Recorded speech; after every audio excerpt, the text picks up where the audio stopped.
Hi, and welcome to Lesson 1, Part 2, How to Hold the Bow. So, the first thing I want to explain is that there are three major schools of how to hold a bow, and there were even more than 100 years ago. These three schools are maybe almost indistinguishable to someone who hasn't played before. The St. Petersburg school, the Franco-Belgian school, sometimes the American school, and if you get very far back in violin history, the German school, where all the fingers are quite close together. I have only once seen a player at the international level playing with this grip successfully, but I have seen many photos of players from the 19th century playing with this grip. So I'm not going to talk about this, and I'm not going to talk about this, because I don't use them and I don't want to say anything that doesn't work for me. I do use this grip, it does work for me, so I can describe it in detail. This is the St. Petersburg grip. If you want to see the most famous violinists who use this, the first and best example would be Jascha Heifetz. So the St. Petersburg grip is actually a very easy one. Your thumb goes under the bow, with the joint of the thumb pointing further down towards the floor and the hand rolling forward towards your face. The back of the hand at this point is facing me. Your second finger makes a link with the thumb. They don't necessarily touch, because you'll notice the thumb doesn't go through between the bow and the hair, but they make a sort of circle, a sort of ring.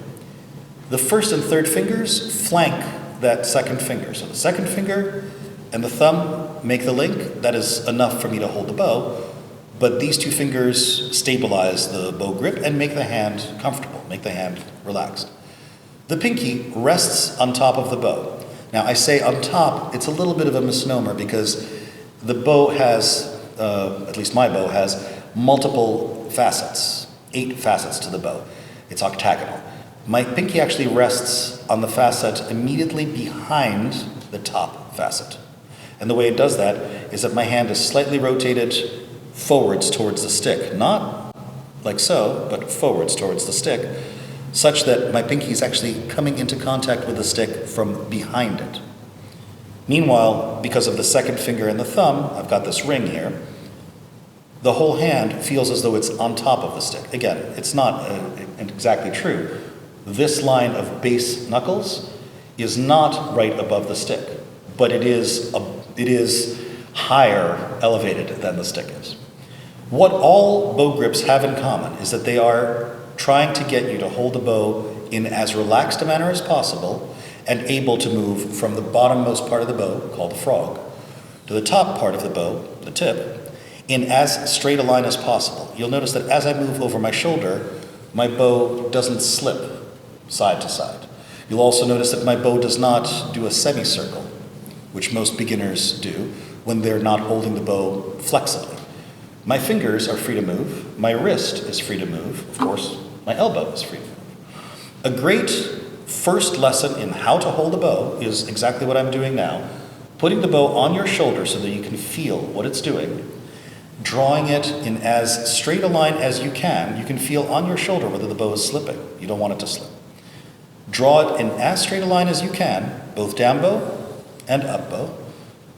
If you are confused by the terms down bow and up bow, remember that down bow is where this part of the bow moves down towards the ground, and up bow is the opposite.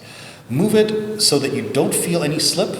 Move it so that you can feel that your wrist can flex and can pull the bow behind it on the up bow, and ahead, sort of behind it, because the wrist is moving in that direction first, it can move, the bow is being pulled behind the wrist on the down bow as well. When we put the bow on the strings, this rolling motion that I'm getting right now will have gone away, because the bow will not actually approach this spot. With the violin on my shoulder, that spot is too far. We will approach this spot, where drawing the bow to the end of the bow is not a challenge. And that is lesson 2.